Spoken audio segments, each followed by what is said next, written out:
નમસ્કાર વિદ્યાર્થી મિત્રો, જૂનાગઢથી ને હું આવું છું. મારું નામ છે પંડ્યા રાજેશ અને સંસ્કૃત વિષય લઉં છું. હવે અગાઉના લેક્ચરમાં આપણે જોયું કે પેપર સ્ટાઇલ અને જે વિષયવાદ જે ગુણભાર હતા એ ગુણભાર આપણે જોયા અને પેપર સ્ટાઇલ જોઈ, બરોબર. હવે એ પેપર સ્ટાઇલ ની અંદર આપણે જોયું વિભાગ ડી. વિભાગ ડી છે એ વ્યાકરણનો છે. તો એ વ્યાકરણના ટેક્સ્ટ બુકના 120 ચેપ્ટર 1 થી 20 અને વ્યાકરણના 6 ચેપ્ટર છે. તો એ ચેપ્ટરના નામ હું ખાલી મૌખિક બોલી જાઉં છું, નોંધતા જાજો. પહેલું ચેપ્ટર છે અભ્યાસ 1 પુનરાવર્તન અને ક્રિયાપદનો પરિચય.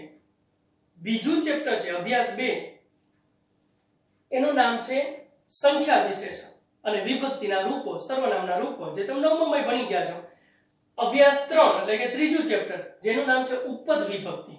વિભક્તિ તમારે 8માં આવતી, 9માં આવતી અને 10માં આવે. 8માં તમારે ખાલી વિભક્તિ આવતી, એનો ખાલી ઇન્ટ્રોડક્શન. 9માં કારક વિભક્તિ આવતી અને 10માં ઉપપદ વિભક્તિ. એટલે ઉપપદ વિભક્તિ એટલે એના વિશિષ્ટ પ્રયોગો. અભ્યાસ 4 કૃદંત, જે 9માં આવતું તમારે અને 10માં થોડું ડિટેલમાં. અભ્યાસ 5 સમાસ, એ 9માં આવતું, 10માં ડિટેલમાં. અને અભ્યાસ 6 સંધિ. તો આ વ્યાકરણના 6 ચેપ્ટર થયા. પણ એ 6 ચેપ્ટર ભણીએ એની પહેલા એક આપણે કોષ્ટક ભણીએ, જે 9માં ભણી ગયા છો, બરોબર. તો 9માં મેં કહેલું છે એ કોષ્ટક, પણ એ કોષ્ટક એવું છે કે ગમે ત્યાંથી 8, 9, 10, 11, 12 કે કોલેજ તમે વ્યાકરણ ભણો ત્યારે કોષ્ટકથી જ શરૂઆત કરવી પડે.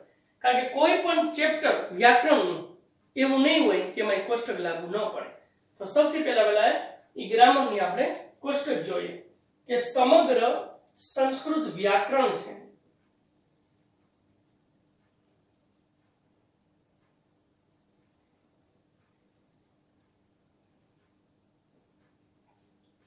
એ 2 પાયા ઉપર ઉભેલું છે. પહેલું છે ધાતુ અને બીજું છે નામ અને સર્વનામ. સમગ્ર સંસ્કૃત વ્યાકરણ એ 2 પાયા ઉપર ઉભેલું છે. પહેલું છે ધાતુ અને બીજું છે નામ અને સર્વનામ. તમે યાદ રાખજો, 8માનું વ્યાકરણ, 9માનું, 10માનું કે 11, 12 કે કોલેજનું સંસ્કૃત વ્યાકરણ શબ્દ આવે એટલે વ્યાકરણનો ગમે ટોપિક ભણતા હો એમાં 2 વસ્તુ આવે, ધાતુ અને બીજું નામ અને સર્વનામ. કોઈ વ્યાકરણનો ટોપિક એવો નહીં હોય એમાં ધાતુ ન આવે કે નામ અને સર્વનામ ન આવે. હવે આ 2 આપણે ન ભણીએ અને ડાયરેક્ટ વ્યાકરણની શરૂઆત કરી દઈએ તો વ્યાકરણ કેમ સમજાય? કારણ કે વ્યાકરણના દરેક પોઈન્ટમાં આ 2 વસ્તુ આવે છે. આ ધાતુ અને નામ અને સર્વનામ એ 2 ભેગા થાય એટલે તો વ્યાકરણની રચના થાય. આખું સંસ્કૃત વ્યાકરણ છે એ 2 પાયા ઉપર ઉભેલું છે, ધાતુ અને બીજું નામ અને સર્વનામ. એમાં આપણે પહેલો વિભાગ જોઈએ કે ધાતુ. તો ધાતુ કેને કહેવાય? આપણે શબ્દ સાંભળેલો છે ભાઈ, વિજ્ઞાનમાં ધાતુ એવું આવતું, પણ અહીંયા ઈ ધાતુ નહીં. ધાતુ એટલે કે અહીંયા ક્રિયા દર્શાવતા શબ્દને ધાતુ કહેવાય. બરોબર, નોંધતા જાજો, ચોપડો અને બોલપેન પાસે રાખજો. અને આપણે એની શોર્ટ વ્યાખ્યા કરી કે ભાઈ ક્રિયા દર્શાવતા શબ્દને ધાતુ કહેવાય. તો ક્રિયા એટલે શું? ખાવું, પીવું, બોલવું, આવવું, જવું વગેરે એને ક્રિયા કહેવાય. અને જે શબ્દ ક્રિયાનો ઉલ્લેખ કરે એવા શબ્દને ધાતુ કહેવાય. તો ક્રિયા દર્શાવતા શબ્દને ધાતુ કહેવાય. અને આખી સંસ્કૃત ભાષા ધાતુ પ્રધાન ભાષા છે. પ્રધાન એટલે કે મુખ્ય, બરોબર. સંસ્કૃતમાંથી ને ધાતુને કાઢી લેવામાં તો કઈ વધતું જ નથી. શરીરમાં અગત્યની વસ્તુ હોય તો પ્રાણ છે આપણા. પ્રાણ નીકળી જાય પછી માણસની કોઈ વેલ્યુ નથી રહેતી, એને ડેડ બોડી કહેવાય. એમ સંસ્કૃતમાં ધાતુ પ્રધાન છે. જો એ સંસ્કૃત ભાષામાંથી ધાતુને કાઢી નાખવામાં આવે, બરોબર, તો એ સંસ્કૃત ભાષા છે મૃત ભાષા બની જાય. ધાતુ છે એટલે સંસ્કૃત ભાષા છે ધબધબે છે, બરોબર. એટલે પ્રધાન ભાષા છે, ધાતુ પ્રધાન છે. હવે સંસ્કૃતની અંદર એ 1970 જેટલા ધાતુ છે. સંસ્કૃતમાં સમથિંગ અબાઉટ 2000 1970 જેટલા ધાતુઓ છે. હવે આખી ધાતુ પ્રધાન ભાષા છે હવે ધાતુ તમે પાકા કરો તો તમને આગળ વ્યાકરણ આવે, બાકી ના આવે, કારણ કે એકેય વ્યાકરણનો પોઈન્ટ એવો નથી કે એમાં ધાતુ ના આવે. તો એટલા બધા ધાતુ કેમ આપણે પાકા કરવા યાદ જ ન રહીએ, કારણ કે સંખ્યા જાજી છે. તો હવે આપણે આગળ વધીએ કે 1970 જેટલા ધાતુને સરળતાથી યાદ રાખવા માટે થઈ એને 10 ગણમાં ડિવાઈડ કર્યા. કેટલા ગણમાં ડિવાઈડ કર્યા? 10 ગણમાં. ઇંગ્લિશમાં એને 10 સેટ કહેવાય. 10 ગણમાં ડિવાઈડ કર્યા. દાખલા તરીકે પહેલા ગણમાં 50 ધાતુ, બીજામાં 70, ત્રીજામાં 55 એમ. તો 50 ધાતુ સંખ્યા સાંભળશું તો હજી આપણે પાકું કરવાનું મન થશે, ટ્રાય કરશું, પણ ડાયરેક્ટ 2000 એમ કે 2000 ધાતુ પાકા કરીએ તો ન થઈ શકે, બરાબર?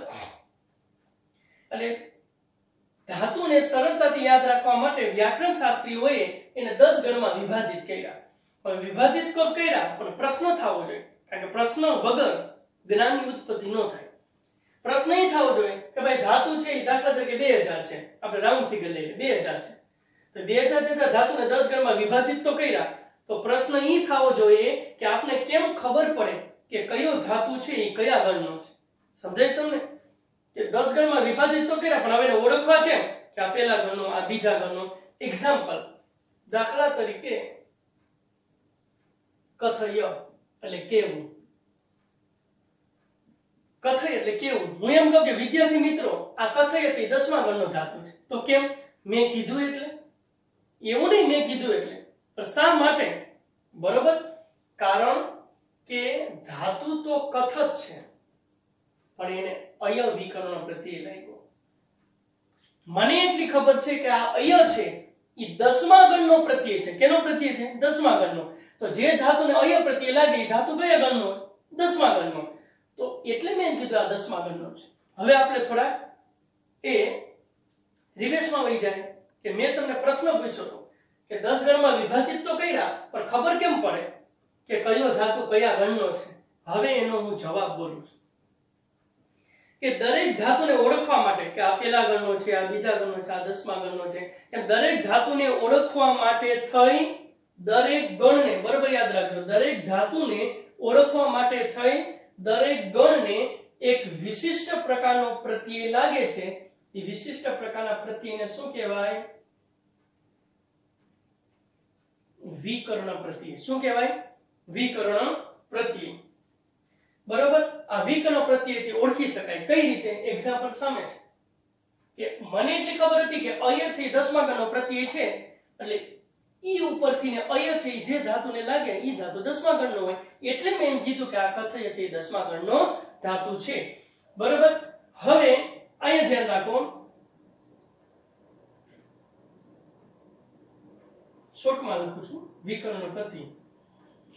ગણની અંદર શું રહેલું હોય? ધાતુ. બરાબર, ગણની અંદર ધાતુ રહેલા હોય અને ગણને શું લાગે? વિકર્ણ પ્રત્યય. ગણની અંદર ધાતુ રહેલા હોય ગણને વિકર્ણ પ્રત્યય લાગે. તો હવે ગણ તો 10 છે, તો 10 10 ગણને વિકર્ણ પ્રત્યય લાગશે નહીં. 10 માંથી ને 1 4 6 અને 10, 10 માંથી 4 ગણ છે, 1 4 6 અને 10, ઈ ચારને જ વિકર્ણ પ્રત્યય લાગશે. આ તમે શીખી ગયા છો 9માં. પહેલા ગણનો વિકર્ણ પ્રત્યય અ, ચોથાનો ય, છઠ્ઠાનો અ અને 10માનો અય. સમજાય છે? તો 10 10 ગણને વિકર્ણ પ્રત્યય ન લાગે, 10 માંથી 4 ને જ લાગશે, 1 4 6 અને 10. તો હવે આપણે એની વ્યાખ્યા બનાવશું. ગણની અંદર ધાતુ રહેલા હોય અને ગણને વિકર્ણ પ્રત્યય લાગે, તો વ્યાખ્યા કેમ બનશે આપણે જોઈએ કે જે ગણને વિકર્ણ પ્રત્યય લાગે, જે ગણને વિકર્ણ પ્રત્યય લાગે એ ગણની અંદર રહેલા ધાતુને, ફરીથી બોલું છું, જે ગણને વિકર્ણ પ્રત્યય લાગે એ ગણની અંદર રહેલા ધાતુને વિકર્ણ પ્રત્યય દ્વારા ઓળખી શકાય એવા ધાતુને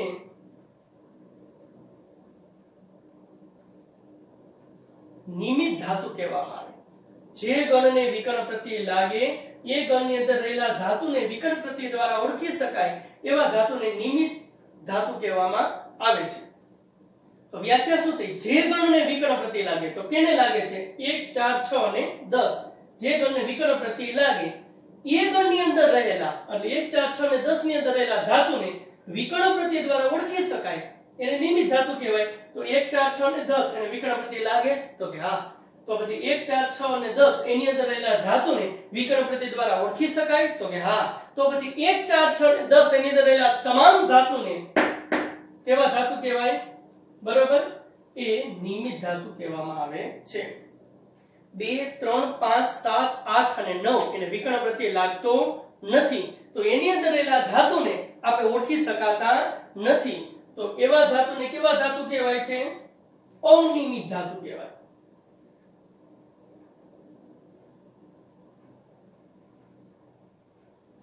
હવે અનિયમિત ધાતુ આપણે ભણવામાં આવતા નથી એટલે એની ચિંતા નહીં કરવાની, આ નિયમિત ધાતુ જ ભણવામાં આવે છે. તો હવે આગળ વધીએ. ધાતુ એને સરળતાથી યાદ રાખવા માટે 10 ગણમાં વિભાજિત કર્યા અને પછી આપણે ખબર પડે કે કયો ધાતુ કયા ગણનો છે, એટલે દરેક ગણને એક વિશિષ્ટ પ્રકારનો પ્રત્યય લાગ્યો જેને વિકર્ણ પ્રત્યય કહેવાય. અને વિકર્ણ પ્રત્યય લાગ્યા પછી એને શું લાગશે? કાર્ડ લાગશે. આવા કાર્ડ કેટલા હોય? 10, ભણવાના 9. આપણા 3 જ કાર્ડ મગજમાં યાદ હોય કે ભાઈ ભૂતકાળ, વર્તમાન કાળ અને ભવિષ્યકાળ, પણ 10 કાર્ડ છે, ભણવાના 9 છે. 10મો વેદમાં ભણવાનો છે, વેદોમાં. હવે આ 9 કાર્ડ અઘરા હોય તો 10મો તો બહુ દૂર છે. હવે કાર્ડ છે, બરોબર. તો આપણે વિકર્ણ પ્રત્યય લાગ્યા પછી કાર્ડ લાગે, તો કાર્ડ તમે યાદ રાખો 8મામાં, 9મામાં અને 10મામાં આવશે. તો 4 લેંગ્વેજમાં ગુજરાતી, હિન્દી, અંગ્રેજી અને સંસ્કૃત ચારે 4 ભાષામાં તમે કાર્ડ તો ભણી ગયા છો. આપણે ડિટેલમાં નથી પૂછું, પણ ખાલી કાર્ડની વ્યાખ્યા, કાર્ડ એટલે શું, અને ઔપચારિક રીતે આપણે જવાબ આપશું કે ભાઈ કાર્ડ એટલે કે સમય, ટાઈમ. એમ નહીં, પણ કાર્ડની આમ જો તો કોઈ વ્યાખ્યા હોય નહીં. તમારી વાત સાચી છે કે સમય, પણ કાર્ડ એટલે કે એની વ્યાખ્યા બનાવવી પડે.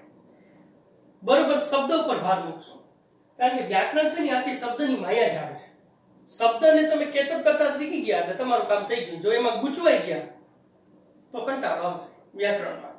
બરોબર, તો કાળની વ્યાખ્યા આપણે એવી રીતે બનાવી શકાય કે ભાઈ કોઈ પણ ક્રિયાને, ક્રિયા એટલે આપણે હમણાં ભણી ગયા ખાવું, પીવું, બોલવું, જવું, આવવું, જવું, બરોબર.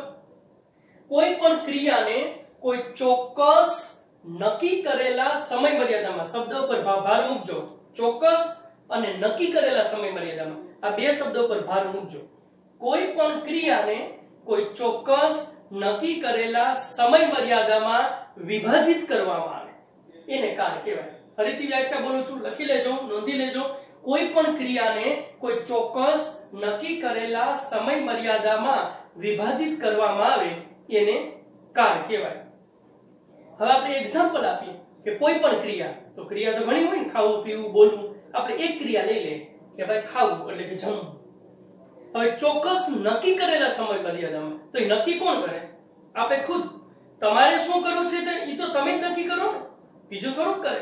દાખલા તરીકે કોઈ પણ ક્રિયા, તો દાખલા તરીકે જમવું.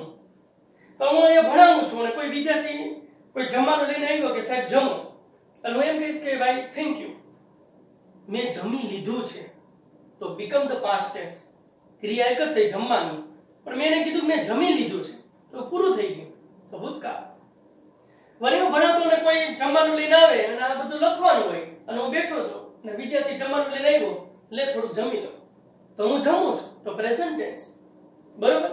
વળી કોક પાછું ભણાવું છું અને વિદ્યાર્થી જમવાનું લઈને આવ્યો અને હું એમ કહું કે ભાઈ હમણાં પૂરું થઈ જશે, આ પૂરું થઈ જાય પછી જમીશ, તો બીકમ ધ ફ્યુચર ટેન્સ. તો ક્યારે જમવું, ક્યારે ન જમવું કે નથી જમવું, એ મારી મરજીની વાત છે, કારણ કે જમવું મારે છે.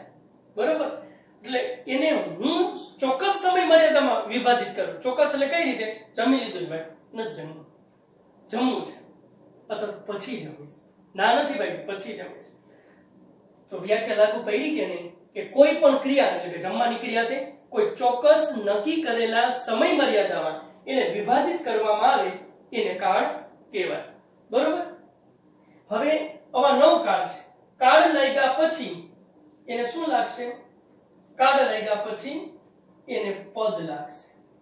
હવે આવા પદ છે 3, ભણવાના 2 છે. કોઈ એમ પૂછે પદ કેટલા, તો 3 કહેજો. પરસ્મય પદ, આત્મનેય પદ અને ઉભય પદ. પણ ઉભય પદ ક્યાંય ભણવામાં આવતું નથી. એટલે આપણે બેની જ ચિંતા કરવાની છે, પરસ્મય પદ અને આત્મનેય પદ.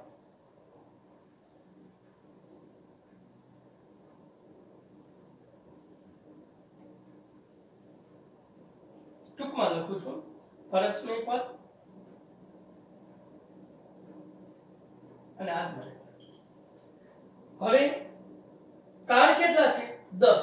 ભણવાના 9 છે, પણ તમે 10 યાદ રાખજો કે કાળ 10 છે.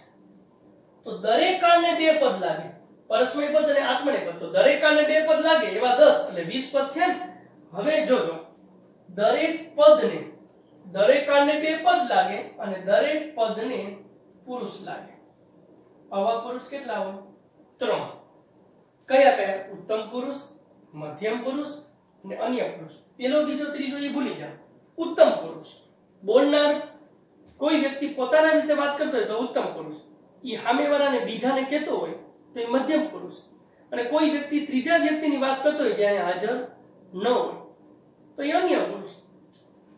તો દરેક પદને 3 પુરુષ લાગે. એનો મીનિંગ પરસ્મય પદને 3 પુરુષ લાગે અને આત્મનેય પદને 3 પુરુષ લાગે. સમજાય છે? પરસ્મય પદને 3 અને આત્મનેય પદને 3 પુરુષ લાગે. અને દરેક પુરુષને પાછું શું લાગે છે? વચન. એવા વચન 3 હોય. કોઈ પણ લેંગ્વેજ હોય એમાં 2 વચન હોય, એક વચન ને બહુવચન. સંસ્કૃત એવી લેંગ્વેજ છે કે એમાં 3 વચન છે, એક વચન, દ્વિવચન અને બહુવચન. એક વ્યક્તિ હોય તો એક વચન, 2 હોય તો દ્વિવચન, 3 કે તેથી વધારે હોય તો એ બહુવચન. તો મેં તમને કીધું દરેક કાળને 2 પદ લાગે. થઈ ગયા પરસ્મય પદ અને આત્મનેય પદ. હવે ગણિત જોજો.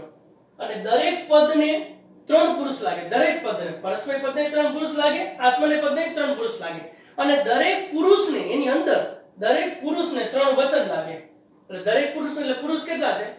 3. ઉત્તમ, મધ્ય અને અન્ય. એટલે ઉત્તમ પુરુષને 3 વચન લાગે, મધ્યને 3 લાગે અને અન્યને 3 લાગે. તો પ્રત્યય કેટલા થાય? પરસ્મય પદના 9 પ્રત્યય અને આત્મનેય પદના 9 પ્રત્યય. કારણ કે પરસ્મય પદને 3 પુરુષ લાગે ને, તો ઉત્તમ પુરુષ એના 3 વચન, એક વચન, દ્વિવચન, બહુવચન, 3 થયા. મધ્યમ પુરુષ એક વચન, દ્વિવચન, બહુવચન, અન્ય પુરુષ એક વચન, દ્વિવચન, બહુવચન, 9 થયા. એવી રીતે આત્મનેય પદ ઉત્તમ, મધ્ય અને અન્ય, અને એક વચન, દ્વિવચન, બહુવચન, 3 તેરી 9. તો કુલ કેટલા પ્રત્યય થયા? એક કાળ છે એને 2 પદ લાગે, પરસ્મય પદ અને આત્મનેય પદ. પછી પુરુષ લાગે ને વચન લાગે. તો એક કાળના કુલ પ્રત્યય કેટલા થયા? એક કાળના 9 ને 9 18. એવા 10 કાળ છે, 180 પ્રત્યય થાય. દાખલા તરીકે વર્તમાન કાળ લઈ હાલો. પછી એનો પરસ્મય પદ મી, વહ, મ 3 થયા, ઉત્તમ પુરુષ થયું. પછી મધ્યમ પુરુષ સી, થ, 6 થયા. અન્ય પુરુષ તી, ત, અંતિ 9 થયા. પછી આત્મનેય પદ લઈએ તો ઉત્તમ પુરુષ ઈ, વહે, મહે 3 થયા. મધ્યમ પુરુષ સે, ઇથે, દ્વે 6 થયા. અન્ય પુરુષ તે, ઇથે, અંતે 9 થયા.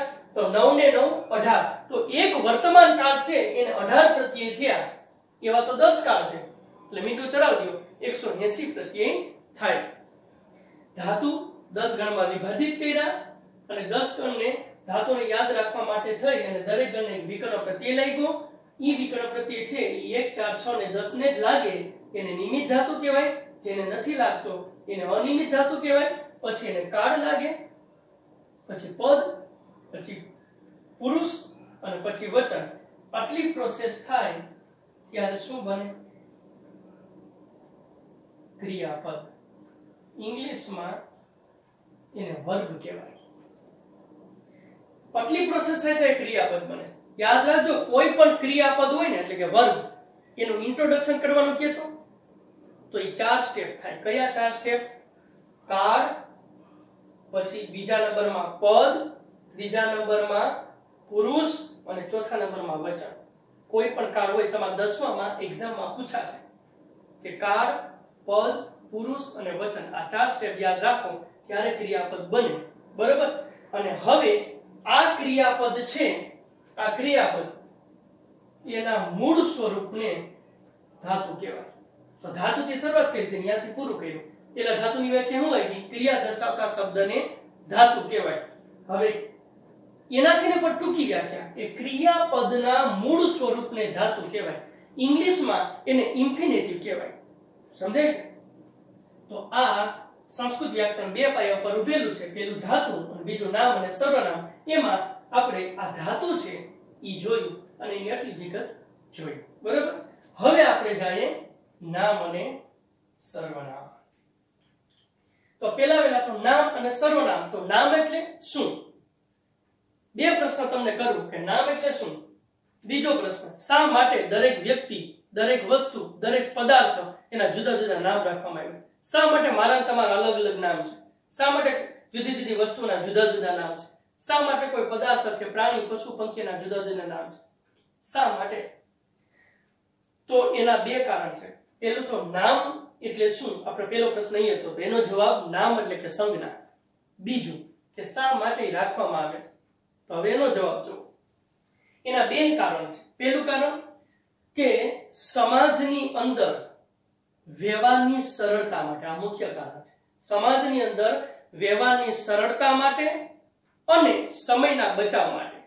વ્યવહારની સરળતા માટે અને સમયના બચાવ માટે દરેક વ્યક્તિ, દરેક વસ્તુ, દરેક પદાર્થ એને ચોક્કસ પ્રકારની નક્કી કરેલી સંજ્ઞા આપવામાં આવી. એ સંજ્ઞા છે એને શું કહેવાય? નામ કહેવાય. ચોક્કસ પ્રકારની નક્કી કરેલી સંજ્ઞા આપવામાં આવી હતી, એ સંજ્ઞાને નામ કહેવાય. હવે સર્વનામની વ્યાખ્યા જોઈએ. તમે ભણી ગયા છો કે નામને બદલે વપરાતા શબ્દને સર્વનામ કહેવાય. બરોબર. ઈ સર્વનામ છે એ તમે 8મા ભણી ગયા, 9મા તમારે ભણી ગયા. બરોબર. હવે આપણે આગળ જોઈએ. ઈ નામ અને સર્વનામને શું લાગે? તો કે લિંગ. આવા લિંગ કેટલા હોય? તો કે 3. કયા કયા? પુલ્લિંગ, સ્ત્રીલિંગ અને નપુંસકલિંગ. બરોબર. હવે પુલ્લિંગ, સ્ત્રીલિંગ અને નપુંસકલિંગ લિંગ લાગ્યા પછી એને શું લાગશે? વિભક્તિ. વિભક્તિ એટલે શું? એની કોઈ વ્યાકરણમાં છે ને કોઈ પરફેક્ટ વ્યાખ્યા ન હોય, પણ એ વ્યાખ્યા બનાવવી પડે. નિયમ એમ નથી બનતા કે મને મનમાં જે નિયમ આવ્યો એ નિયમ હું બનાવી નાખું, મને મનમાં યાદ આવ્યું વ્યાખ્યા બનાવી નાખું. આ બધા અનુભવો અને આ બધા આપણે જોઈએ છીએ કે કઈ રીતે થાય છે, એના પરથી વ્યાખ્યા બને. તો વિભક્તિ એટલે શું? તો આપણે એટલી ખબર છે કે આ વિભક્તિ છે ને એ નામ અને સર્વનામની સાથે સંબંધ ધરાવે છે, કનેક્ટેડ છે, આ સંબંધ ધરાવે છે. તો હવે એના પરથી હું વ્યાખ્યા બનાવું વિભક્તિની. સાંભળજો. જે અને નોંધી પણ લેજો. જે એટલે કોણ? વિભક્તિ. જે નામ અને સર્વનામની સાથે, કારણ કે કેની એને સંબંધ બાંધે છે? વિભક્તિ નામ અને સર્વનામની સાથે. તો જે એટલે વિભક્તિ પોતે. નામ અને સર્વનામની સાથે, જે નામ અને સર્વનામની સાથે એક વિશિષ્ટ પ્રકારના સંબંધથી જોડાય છે અને જોડાઈ ગયા પછી ક્યારે એનાથી વિભક્ત ન થાય. વિભક્ત એટલે છૂટું પડવું. જે નામ અને સર્વનામની સાથે એક વિશિષ્ટ પ્રકારના સંબંધથી જોડાય છે અને જોડાઈ ગયા પછી ક્યારે એનાથી વિભક્ત ન થાય એટલે છૂટી ન પડે, એને શું કહેવાય? વિભક્તિ. આ શબ્દ ઉપરથી ને શબ્દ બન્યો ભક્ત. ભગવાનથી ક્યારેય વિભક્ત ન થાય એટલે કે છૂટો ન પડે, એને ભક્ત કહેવાય. એમ નામ અને સર્વનામની સાથે એક વિશિષ્ટ પ્રકારના સંબંધથી જોડાય અને પછી એનાથી વિભક્ત ન થાય, છૂટી ન પડે, એને વિભક્તિ કહેવાય. બરોબર. તો વિભક્તિ છે કેની સાથે સંબંધ બાંધે? નામ અને સર્વનામ. તો 1, 2 કે 3 પ્રકારના સંબંધથી નથી જોડાતી. કેટલા પ્રકારના સંબંધથી જોડાય છે? 7. તો વિભક્તિ કેટલી બની? 7. એ 7 વિભક્તિ તમે ધોરણ 8માં શીખી ગયા, 9માં પણ શીખી ગયા. એ 7 વિભક્તિના સંબંધો કયા અને એના નામ ક્યાં? કર્તા પહેલી વિભક્તિ, બીજું કર્મ, ત્રીજું કરણ, ચોથું સંપ્રદાન, પાંચમું અપાદાન, છઠ્ઠું સંબંધ અને સાતમું અધિકરણ. કર્તા, કર્મ, કરણ, સંપ્રદાન, અપાદાન, સંબંધ અને અધિકરણ. આ 7 વિભક્તિ તમે ભણી ગયા. હવે વિભક્તિ લાગ્યા પછી એને લાગશે વચન. એ કેટલા હોય? 3. તો 7 વિભક્તિ અને 3 વચન, કુલ કેટલા રૂપ થશે? 21 રૂપો થશે. 21 રૂપો થશે. હવે આ 21 રૂપો છે એના પણ પાછા ભાગ પડે છે.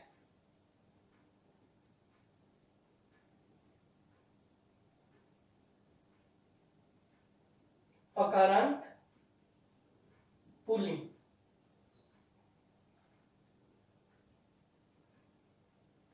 અકારાંત સ્ત્રીલિંગ અને નપુંસક. બરોબર. હવે જો આ એના મેન પ્રકાર કહું છું તમને, મેન મકારાંત નપુંસકલિંગ. તો અકારાંત પુલ્લિંગ, અકાર એટલે અકારો, અકાર એટલે અવર્ણ અને અંત એટલે છેલ્લે. કોઈ પણ શબ્દ હોય, દાખલા કે રામ, એ જે રામ શબ્દ છે એમાં જે છેલ્લો શબ્દ છે એને ખોડો કરો અને અ છૂટો પડતો હોય, મને ખોડો કરો શું છૂટો પડે? અ. તો કોઈ પણ શબ્દ હોય કે નામ હોય કે ગમે હોય એને ખોડો કરો છેલ્લે અ છૂટો પડે, એને અકારાંત કહેવાય. પુલ્લિંગ જ હોય, સ્ત્રીલિંગ ને નપુંસકલિંગ ન હોય. આકારાંત સ્ત્રીલિંગ, કોઈ પણ શબ્દ હોય એમાં આ છૂટો પડે એ સ્ત્રીલિંગ જ હોય, એ પુલ્લિંગ ને નપુંસકલિંગ ન હોય. અને મકારાંત નપુંસકલિંગ, કોઈ પણ શબ્દ હોય એમાં મ છૂટો પડે એ નપુંસકલિંગ જ હોય, એ પુલ્લિંગ અને સ્ત્રીલિંગ ન હોય. તો અકારાંત પુલ્લિંગ, સ્ત્રીલિંગ અને નપુંસકલિંગ એના આ ત્રણ મેઇન પ્રકાર છે 21 રૂપના. ઈ તમે ધોરણ 8 માં સેમેસ્ટર 1 ચેપ્ટર નંબર 9 ભાષા સજ્જતા આવતું અને પેજ નંબર 24 ઉપર આ એના ત્રણ પ્રકાર તમે ભણી ગયા.